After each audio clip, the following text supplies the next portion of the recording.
Well, hello, Pittsburgh. It's a really beautiful afternoon. My name is Teresa Mayer. I'm the Vice President for Research at Carnegie Mellon and a professor in electrical and computer engineering and material science and engineering. And it's my pleasure to serve as the moderator for our conversation this afternoon. I'm going to kick things off with a few opening comments before we introduce our panels and the companies that they represent. So as we think about this panel, Powering America's Future, and take a step back and think about AI Horizons and why we're all gathered here, there is absolutely no doubt at this point that AI is accelerating the pace of innovation across many industry sectors, including what we'll be discussing this afternoon. Throughout the conference, we've heard about many transformations that are already taking place across the sections, both with the immediate adoption of AI, as well as the many opportunities that are on the horizon. Let's reflect for a moment. Pittsburgh led the nation during the first industrial revolution, one that spurred economic growth to the benefit of society at large. And that was driven by a number of factors, and those factors are relevant again for us today. The natural resources, the strategic location of Pittsburgh, and technology innovation. And we're once again positioned as a national leader during AI's industrial revolution that's in front of us.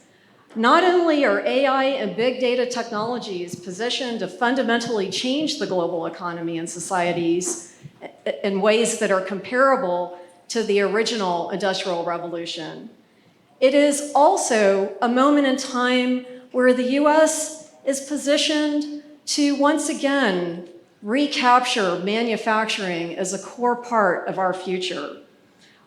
Many of the assets that were so critical during that first industrial revolution, together with our exceptional talent base here in Pittsburgh, are key to our growing presence as an AI technology leader. And it's important to note that we're one of the few away from the coasts, and we really want to embrace that. So as we think about this panel, we're really, as a country, moving forward to look for ways to harness abundant, cost-effective, clean, and resilient energy. That is key to powering the future of AI and manufacturing. Now, we also need to ensure that in doing so, we're not driving up the cost to consumers, like all of us, on a day-to-day basis. So not only do we need energy to power AI and manufacturing, we can also leverage AI as being very key to achieving these goals. So we've heard over and over again, this is urgent at this moment in time. Our nation's economic prosperity and national security depends on us winning the AI and energy race. So with that, I'd like to turn the floor over to my panelists for an intro of themselves and to say a few words about your companies. Great. Afternoon, everyone. Joe Mastrangelo. I'm the CEO of EOS Energy Storage. We are a energy storage company that does long duration energy storage. When you look at myself, just quickly, I've been in the energy industry for 33 years. Half of that time spent in the oil and gas industry, about 12% spent running a power conversion business, then another 12 or 13% running a gas power systems business, and then the last 25% of my career has been spent leading EOS. I say that because I think when you look at what we need to do moving forward, we need an all-in strategy around energy. I've worked from the molecule all the way to the electron. What we do at EOS is we designed a product that meets the needs of the evolving energy space. It is a safe product. When you think about our product, 91% of what we make is from the United States. It's built from where I sit, where our factory is about 15 minutes from where we sit right now. We've gone from 6 years ago on September 10th, we brought our first piece of manufacturing equipment back from China, and now we have a factory that's producing a battery off a line every 10 seconds. Those batteries can operate anywhere from discharging for 2 hours all the way up to above 15 hours of discharge time. They're safe, they're reliable, fully recyclable at the end of their useful life with normal recycling processes. I say this because we're going to need flexibility, like the resources that we need and we'll talk about require us to have technology that can meet an evolving and changing demand curve. So it's very exciting for us to be here today. I'd like to thank Joanna and her team for having us up here. It's great to be part of this. All right, thank you. Dave Carroll. So I have the pleasure of leading NG North America. And it's great to be back in Pittsburgh. I have family that's from here. Actually, I hadn't been here in a decade. And it's an amazingly beautiful day today, and you forget how pretty this city can actually be. So NG North America, we're a subsidiary of NG Global, which has over 100,000 employees based out of Paris, France. We've been in the US for over 30 years. And we've had the whole history of operating natural gas plants. We still operate them in Canada and Puerto Rico. We have an energy trading business where we're trading electricity and gas. And we also operate 4 major universities, central plants around the country. And our primary business, though, is we are adding generation to the grid. We have approximately 11 gigawatts of wind, solar, and battery in the grid. And most of our wind is manufactured in here in the US. A lot of solar is manufactured in here in the US. We've been talking to EOS because we need a viable US manufactured battery system. So, we're involved across the entire spectrum of the energy industry. We're about 2,000 employees here in the US and happy to be here to discuss, the future of the grid. Well, thanks, Joe and Dave. And it's just so great to hear the commitment of companies like yours that are, again, making that commitment not only to operate, but also to manufacture here in the US. And again, we have some real experts here in this area. So before we dive in, we thought it might be helpful to just give a bit of a primer so that as we're teasing apart what does it really mean to power America, that we are really thinking about all the different components. So when we're talking about that future, we must increasingly rely on a very complex power system. That ranges from the sources that were discussed to the storage to what we call the transmission grid, and then ultimately the end users, and there are many different end users. As we reflect back a couple of decades and we think about the differences that we really need to address as we think about that future, the sources a couple of decades ago were pretty simple. They were simple, they were stable. They were coal, natural gas, and nuclear. And over the last few decades, we have supported really making a transformation by adding many more different types of sources, like the renewables that Dave talked about, and even thinking about the level of individual homes putting energy onto that grid. So the generation, which once was very stable, now can fluctuate dramatically as a function of time. And if we think about the other side, now we're putting hyperscalers, large hyperscaler data centers on the grid as the end users. And projections are that in the near term, those hyperscalers are going to consume over 100 megawatts a pop. So that just puts it into perspective as you talk about like 11 gigawatts that you're producing across the whole country. And all of that's running on this thing that we call the transmission grid. So think of it as a superhighway. A couple of decades ago, it was a one-way superhighway from the source to the use. And now, let's think about it like a Pittsburgh road system where cars are going in all directions. Certain times of day, it's smooth sailing. Other times, we have traffic jams. And then, the unexpected accident that jams the whole system up. That's actually really what we're dealing with right now. So although there have been upgrades to those technologies, they absolutely haven't kept pace with the dramatic change. And again, remember, time is urgent. We need to win the race. So with that, have a question to pose to both of you. Can you share your thoughts on a couple of the greatest challenges we face in powering the nation and how AI and big data can help us overcome these barriers with the urgency required? You want to start, Dave? No, please. Go ahead. Look, I think, Teresa, you hit on many of the key things that we talked about. And I think when I think about what we need to do, as I said in my intro, we need an all-in energy strategy. Like, I've always believed and believe, given my background, like you need natural gas, you need nuclear, you need all these different generating sources to generate enough power. But at the same time, when we first started talking about storage, it was always something plus storage. And we've got to think about storage as transmission or grid plus storage. It's critical to have these, if you will, it's almost like a parking lot for electrons when demand is not there or supply is higher.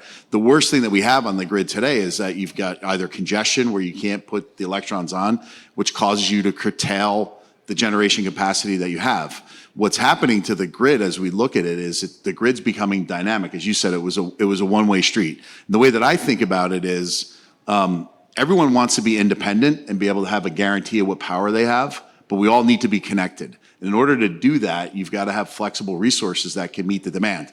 What I often say is when you think about storage and what we do at EOS, whether it's a brown electron or a green electron, we don't discriminate. We'll hold it, keep it there while demand's not there, and put it back on the grid so people can use it when the demand is required. Yeah, so just to really reiterate that as well, Teresa, you set the table well, and I think if you look at it, the grid was really designed post-World War II, so 80 years ago or more. And the world has fundamentally changed how we interact with electricity. Before it was, we had houses that were 1,000 square feet or less. Now we're well over 2,000 square feet on average in the U.S. We, powered some lights and, heating maybe, air conditioning most likely not. Now, think about the devices that have exploded just in the past 25 years that are in your house. We've become more efficient using it, but we're using a lot more and we're much more dependent upon it. I mean, nothing is worse. Power can go out of my house. As long as the Wi-Fi continued to work, it would be okay with my kids. And nothing else would be worse. So, we fundamentally have changed how we interact with electricity. And to do that, we haven't kept pace. The utilities, they're not used to this huge growth that we're now seeing. We were 1% growth maybe for the past 25 years year on year.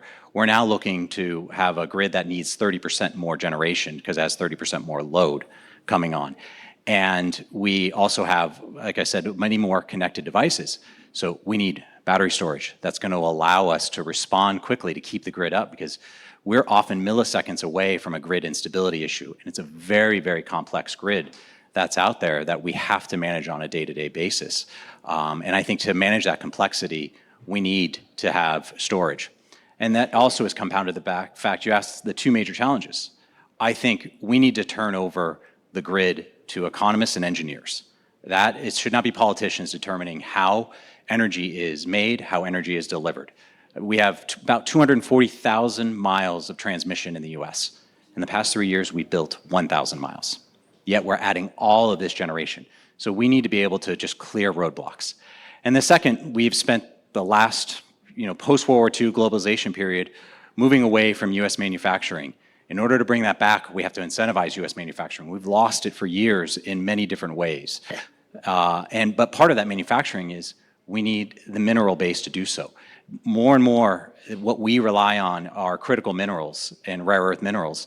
We do not mine those anymore. We do not process them anymore in the US. That has gone away. And not just power, but computers, everything we utilize really relies on our modern economy. So I think we have to really address those two key issues. Yeah, and Teresa, I would just add, underlying all that is like we're here talking about energy for AI, but we need AI for energy.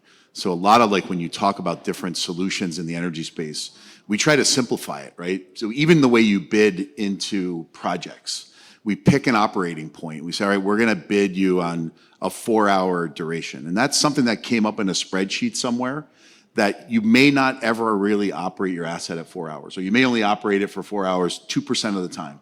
The other 98% is totally different. And that's the product that we tried to design at EOS, and now we need to build the model. So like when I come here, yeah, it's exciting for us to talk about the demand that can be generated by AI from an energy usage standpoint, but I also come here because you're trying to get smarter and learn what's out there because we need to apply AI to what we do every day in the energy industry. Yeah, so I couldn't agree with you more. I mean, I think it's incredibly important. The batteries we have, we operate over 3 gigawatts of them.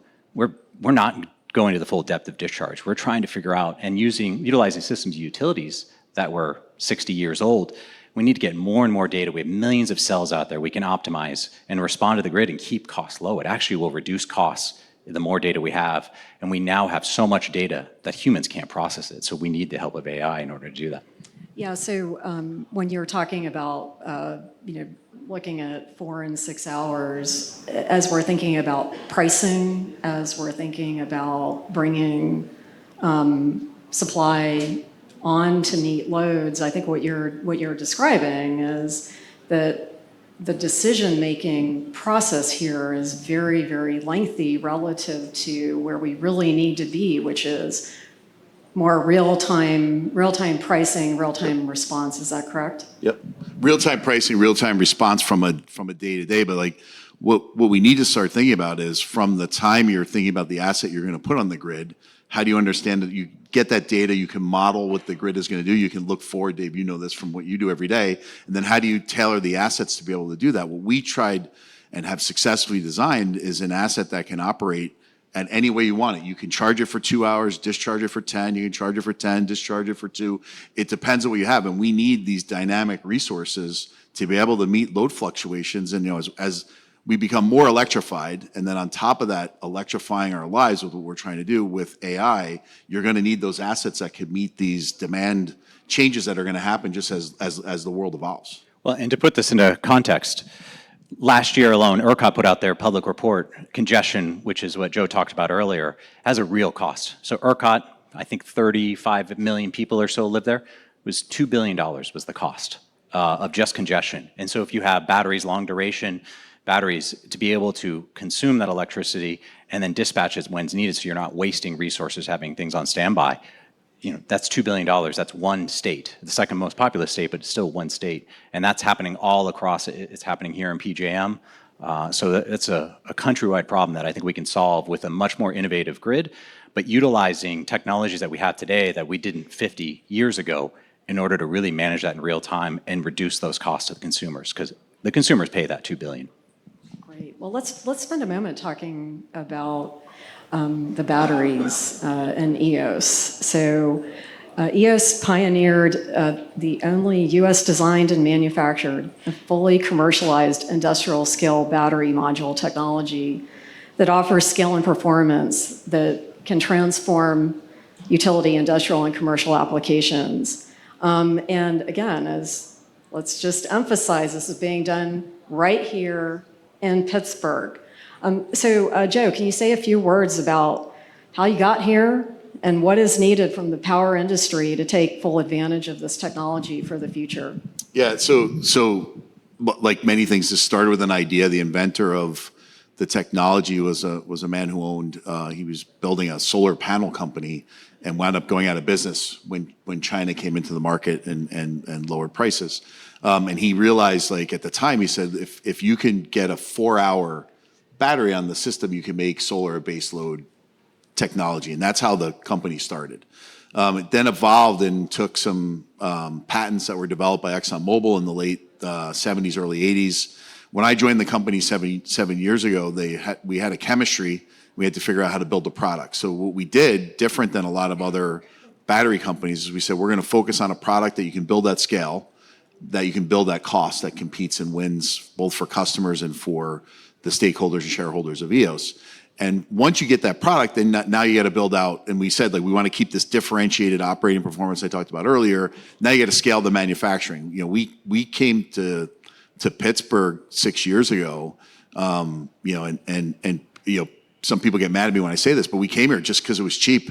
You can get good manufacturing space inexpensively in the area. I had a factory earlier in my career that was here, so I knew you can get a great workforce to build the product. We built a workforce out, we get the operation up and running, and now what we're starting to look at is like, how do you put kind of intelligence in the software around here? And I think what we're now focused on is how do you bring in the intellect and leverage Teresa, leverage Carnegie Mellon, the other university ecosystem that we have here, to make the company smarter and to enable things to move quicker. When you ask the question about what do we need to do from a grid standpoint, what I always tell our team in EOS is like, if you're faster doesn't mean you're fastest, and if you're better doesn't mean you're best. And the one luxury that we don't have right now is the luxury of time. And our industry does not move quickly, but we've got to move quickly. If we want to win the AI race, you're on months. We have months to do this. So we're going to have to move quickly. We're going to have to find assets that can go online quickly. And we've got a product that can scale not only the product itself, but the manufacturing of that product. Well, and Joe, I think you're being modest as well, because you've really removed a lot of the rare earth minerals from your process as well, which I think makes it a much more attractive product because the supply chain exists. Yes. Much more readily. Yeah, and on that one there, like, I always joke, like, I'm not burdened by high intelligence. So when we were designing the product, Dave, like what we actually said to people was, you can put anything you want in the battery as long as it already exists, and it's got to have its own supply chain, because no supplier in the world is going to build a special product for a startup company, and that's ultimately how we wound up here. That was our constraint we put around designing.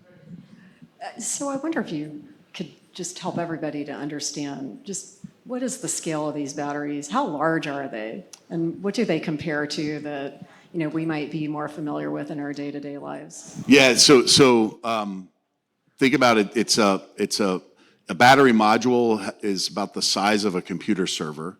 You have 20 cells inside of a battery. We then can configure those batteries either in an enclosure, where you would put 672 of them in an enclosure and ship out multiple enclosures to the field, or we can put them inside buildings. Like if you do a building design, you can get a footprint density of within an acre, you can get up to 3 gigawatt hours of power on an acre. So because it's non-flammable, because it's safe, because of the fact that we don't require complex cooling systems, we can fit more of them into smaller spaces. The way that the battery weighs about 50 pounds, you get a lot of, I sometimes see some of the criticism of the company of like the battery doesn't look intelligent, it doesn't look high tech, and that's the point. It's very simple. And we're trying to do this at scale with ease and make it easy for people to use it, because that's what's going to happen as we move forward. Well, and I think too, if you talk about battery technology and why people would say that, is the batteries that we utilize, late 1800s was the technology, it wasn't advanced forever. Then we started to see EVs and cell phones with lithium-ion batteries. And those are great for vehicles where weight density matters. Weight density doesn't matter with what the solution you're trying to solve, because we're trying to work on the grid. So space constraints and weight constraints aren't the issue. And I think that's what EOS is designing around. And what we tried to look at from that point of view is we can either go wide if you have space, or we can stack and go taller. We've got designs where you can go up to 60 feet tall inside a building to get more of the power into a smaller space. Great. So how about if we come back and ask a question of Dave, which is, we talked about the fact that the demand is outstripping our ability to grow existing capabilities, transmission capabilities and sources fast enough. And it's not focused on driving the greatest efficiency of operation and the lowest cost to the consumer. So if we had a moonshot goal, we were talking about, I never heard of brown electrons and green electrons, although I've heard about all the colors of natural gas. But if we drove a moonshot goal of getting every electron generated at the supply side to the end user, do we need to think our overall approach? And what solutions are possible, particularly as we think about the role of AI and big data? Yeah, so I'll definitely answer this associated with AI and for the data nerds out there.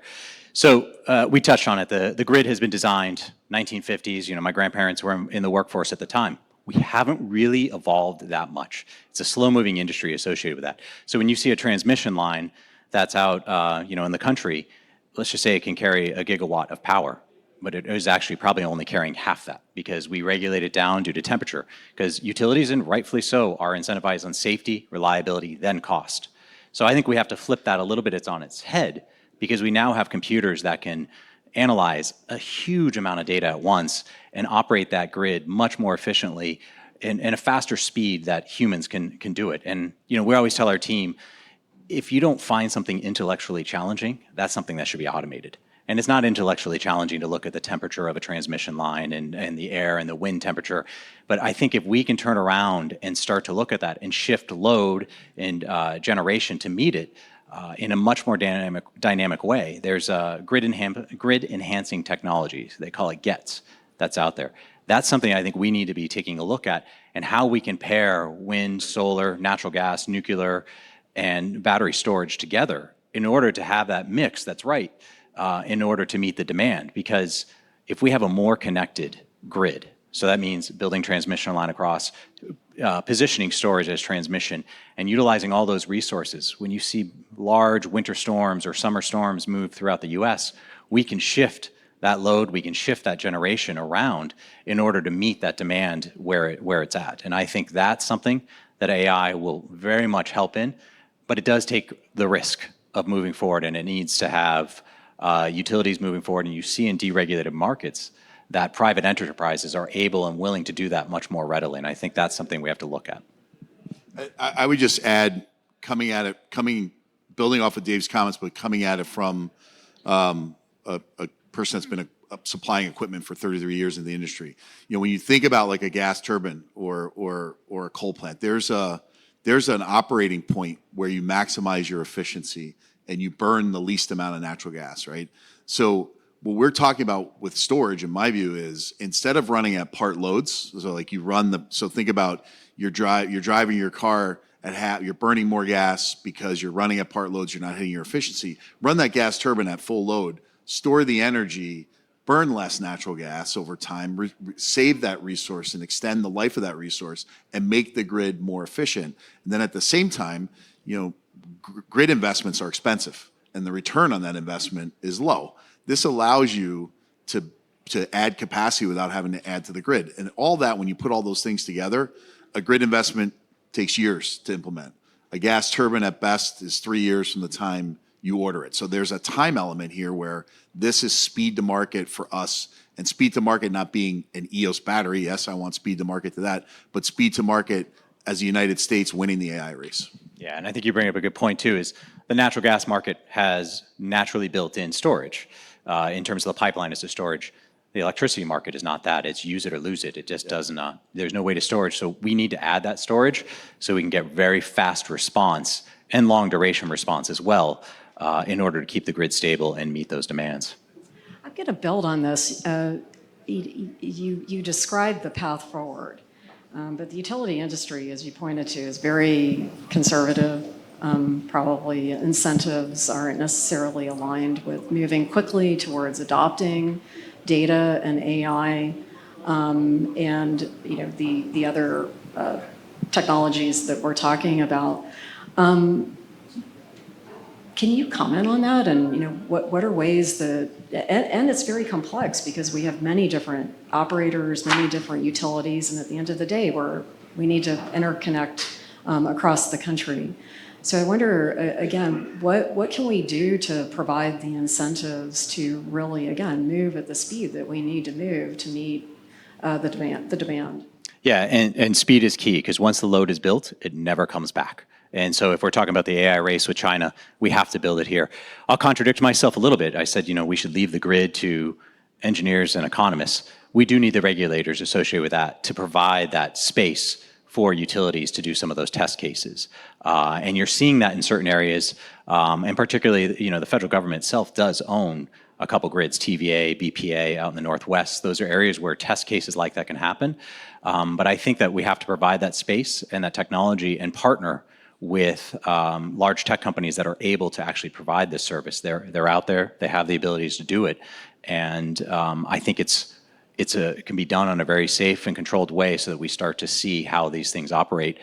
Because if you go to some very strong portions of the grid, having a portion of it that has an issue will not ultimately impact the entire grid. You can backfill it.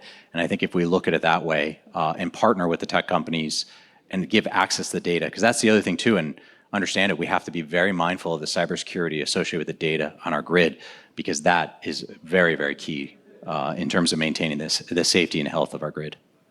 And Joe, what do you see as the growth potential? So from where you are today, or where the battery storage is today, as compared to where you think it should be even a few years in the future? I mean, the reality of the energy storage market, I think, Dave, you probably 5 or 6 years old when you really think about like the evolution of when it first started to where we are. So this is the early days of energy storage.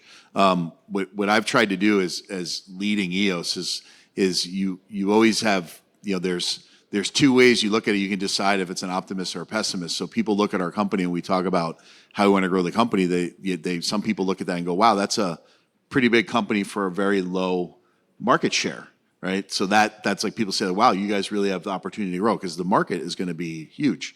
Then you have other people who say, well, if your technology is so good, why aren't you growing more than that? So the way that we kind of addressed this fact was, we designed our manufacturing process where you don't need a mega factory. You don't need clean rooms. We kept it very simple. It's modular. We can build out as we go.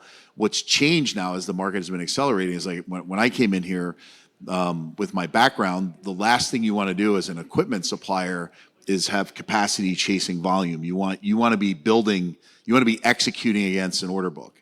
Now, when you talk to customers, like Anji, when you talk to them about their demands, they look at us and say, we're thinking big scale, so one manufacturing line's not enough. So we're in the process of expanding that manufacturing capacity to be able to meet the demands that are coming down the market. Like I feel really good about what we're going to do in the adoption rate, but like I use the correlation of, when I think about like the gas turbine market.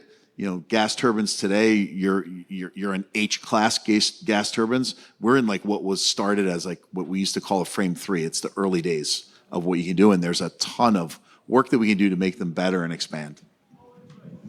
Yeah, so I was going to bring us back to manufacturing. You already touched on that. Again, like many industries, we've seen battery manufacturing being done largely overseas. Again, you are tackling a new sector with industrial scale batteries. And you pointed to the fact that you're increasingly going into the data business. And okay, you came here because the land and the facilities were cheap, but the bonus is that you're in a great We'll stay here because we get great. AI. We'll stay here because there's great people that can help us develop the software. Yeah. Right. So I wonder if you could describe, your path forward for the expanding parts of your business, for all parts of your business. And then, again, just touch on a few more of those barriers of deploying and operating these batteries in the field. Yeah, I mean, look, the energy industry, like when you think about power, right? You want the lights to come on when you flip the switch. We don't want to pay a lot of money for it. So you've got to have a product that meets those two. That's the two criteria: reliability and cost effective. So we'll continue to build out the reliability and to build out the cost effectiveness, both on the hardware and also the software. And I think what we've talked about is have a differentiated battery technology, packaged simply so customers have ease of installation and use, surrounded by software that allows them the flexibility they need to meet future demand. And we're going to continue to work on that and develop that because we think we have a battery that meets the future needs of the grid. Yeah, and you touched on something a little bit. You said, data. And actually, we're part of an industry that is, no one wants to think about it, right? The fire department, you pay for it, and you only want to, when you call it, you want them to be there. Otherwise, you don't want to think about it. And we are now no longer really just energy companies. It's got to be much more data companies. The amount of data that each of our companies is getting every single day on operating plants is something that we have to process, something that we have to share and partner with our customers. And that goes a little bit too with understanding the gets and how we move the utilities, is that information sharing back and forth in order so that we can be optimal providers of that energy to our users. And we, on our trading business as well, we have customers that we supply energy, and we often provide them notices. They give us the parameters of when they should reduce their load to reduce their cost. And if we are providing that two-way sharing, because as you started off, it was a one-way highway. If that data sharing, even at the customer level, down to the residential customer to the large data center or manufacturer customers, if you have a two-way street on there, it allows us really to move back and forth. And we're much more data companies than we are energy companies. Yeah, I think we're seeing that translation into so many different sectors.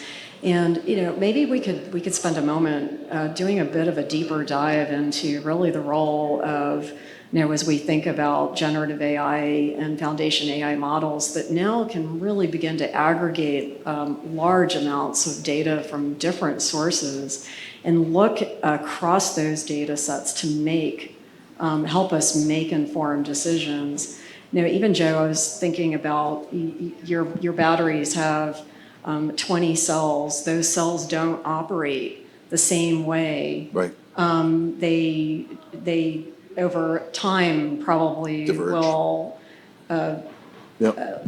degrade differently. How can we deploy again AI at all different scales, from the controls and operation of the battery packs and the battery modules all the way up to the system altogether? Yeah, look, I think the from our side, it's a little bit easier just talking about EOS. What we've announced Dawn OS, which is our new operating system, which allows you that flexibility. So you have to imagine, like, when you install these batteries, if it's a large project, you can have thousands of batteries installed. Imagine being in a room with 1,000 people with an iPhone or whatever your cell phone is, and you're trying to charge and discharge that energy simultaneously to maximize the efficiency and the output that you get. That's what we're doing with every cycle of charge and discharge on a battery system. And we've come up with ways to measure that and manage that. And like, the goal now is to get, where today or in the past you had a data scientist in a room analyzing a cycle, coming back a couple days later with the results. With AI, you can now come back and get that instantaneously, update your control mechanisms, go back out to your customers and offer them a new way to operate the battery that we've seen out in the field. And that's the ultimate goal of where we want to go with the platform that we announced this week. Yeah, and when you look at batteries, and it happens across a lot of different technologies, the lowest performing cell dictates the performance of the entire thing. So we are always looking, and we are using AI and data analytics tools to look at our entire battery fleet and balance the cells so that our lowest performer should be on par with our highest performer, and then we'll get the most out of that. We're using drones to fly our solar projects in order to take thermal pictures and images of that, and then dispatching operators to those areas. Same, we're looking at vibrations of turbines that come in, so we can predict more of the failures that will occur in advance. So if you apply that across all these industries, you can take your downtime, understand when your downtime is, get in advance of it, so you don't have a gas turbine that's down for 3 months because you're completely retrofitting it. You may be able to get in advance and stop some of that damage ahead of time. So I think there's a lot of things that can occur. And same thing with the customers and pricing. Just advise your customer. They get to make a financial decision whether or not they want to continue to use that energy or to store it so they can use it at a later date. There's a lot of things that can be done here that we just aren't doing quite yet, but it's on the horizon, and you see the acceleration of technology is moving faster and faster. And so I think it'll come much faster than we think. And to pick up on that, oftentimes I think most of us think about renewables as the pathway to a clean future.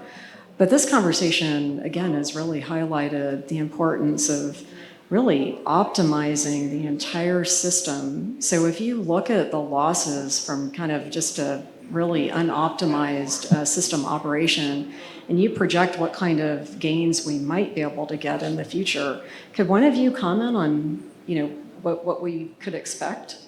Well, I won't give you percentages because I can't calculate them in my head, but I would think that if you look at it, renewables and the molecules, so gas, are 100% needed in order to operate the grid today. We don't have another way to do that. And in fact, we should be setting ourselves up as a country where we can consume electron here locally. We can't export an electron, but we can export gas and LNG, and that brings wealth back to the country. So we should be doing everything we can to consume the electron here and ship out molecules that we can afford to ship out associated with the grid. But I think what you look at is the closer you are to your generation source, the less losses there are. So you can have your generation source, you can have your demand, batteries in between, and you can really optimize that and increase it. Because we have a lot of losses. No one wants a large nuclear plant or natural gas or coal plant right next to their house, but you have a lot of losses associated with it. So we can design the grid in such a manner that optimizes the use from residential solar all the way out to a large nuclear plant that's 100 miles outside of the city to really optimize that. So maybe as we're wrapping up, I can't end the session without reflecting on the Energy and Innovation Summit that was hosted by Senator McCormick and was held at Carnegie Mellon in July. And for those of you who aren't aware of that, we convened government and industry leaders from around the world, including the president, cabinet secretaries, over 100 CEOs, and at that summit announced over $90 billion in investment in Pennsylvania. So again, it really highlighted the opportunities for the future, going back to the very beginning of our conversation. And so as we conclude, maybe a little lightning round here, from your perspective, what sets Pittsburgh apart during this transformative time as we are really entering this AI industrial revolution? Joe? I mean, look, I think we talked about a lot of the, natural resources, the ability to the fact that, the industrial growth that happened here before. But what I would say, like, to me, that stood out being at the summit is, yes, Senator McCormick hosted the summit, but Governor Shapiro was there. And I think what we need to see more of in this country is all of us coming together on the common themes of what we need to do. And this is a common theme that we need to, the competition is not against ourselves. And unfortunately, with some of the things you've seen this week, it makes me proud to be in the Commonwealth and building our company here, because you have the support of both the Republican and the Democratic side to build great companies and allow the country to win this AI race. And I think that's going to be one of the biggest things that comes out of this. And the other thing with being in Pittsburgh, Pittsburgh is a gritty city. And I'm not sure that our company would have gotten to the point it had if we weren't in a gritty city where you could take a punch and keep going. Because when you're trying to build manufacturing, when you're trying to bring a supply chain back to the US, you need people that want to work with you, and you need people that can deal with the ups and downs that go through that. And that's the workforce that we have at EOS. Well, and you touched on the beginning, Pittsburgh was at the center of a couple of big revolutions. You have the railroads that pushed west in the 1800s. You have vehicles, Model T. Both those things are driven by energy. Big revolutionary changes in technology are driven by energy. And Pittsburgh was at the beginning of that, with coal plants, steel being shipped out of here to address both those items. Oil, Titusville just north of here. So this is going to be an energy race to change this technology from what we're talking about is AI, but quantum computing. You see robotics can drive a lot of electrification. And Western PA has a lot of access to energy and a lot of history in exporting that energy. What a great way to end. As I moved to Pittsburgh a little over 2 years ago, what you've highlighted is we have the manufacturing grit. Yep. And roots and history, and we have the leading, bleeding, forward-looking AI data, like fundamental advances that you referenced. And where else in the country are we bringing both of those together? And so I think it's a really special time for Pittsburgh. Thank you so much. Thank you. Thanks, everyone.